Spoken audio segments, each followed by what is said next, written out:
update sa aking mulberry after 1 month na hard prune. Ayun meron ng mga lumabas na hinog at mga semi hinog. Pwede nang i-harvest yan. Mas gusto ko kasi yung medyo pula-pula, hindi dark ang kulay o parang violet, kasi yun ay tamis asim, masarap. Ang dami pitas tayo ng isa. Ayan hinog na yan. Kaya almost lang din, lagpas 1 buwan bago mahinog.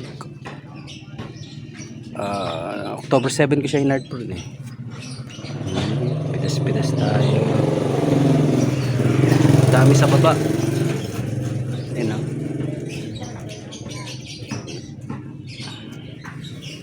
dami sa baba. Ayan.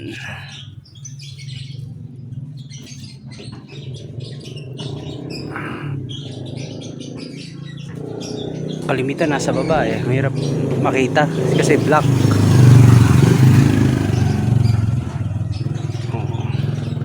Kaya yan ang gagawin nyo kung gusto nyo pabungain ng mulberry nyo. Pagkatapos mabunga, i-prune nyo uli.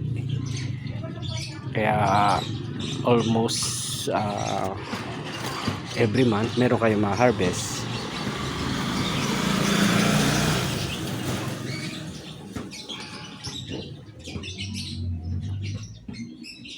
Maliliit lang itong variety ng aking mulberry. Hindi ko alam kung ito ba ay Illinois or Australian variety.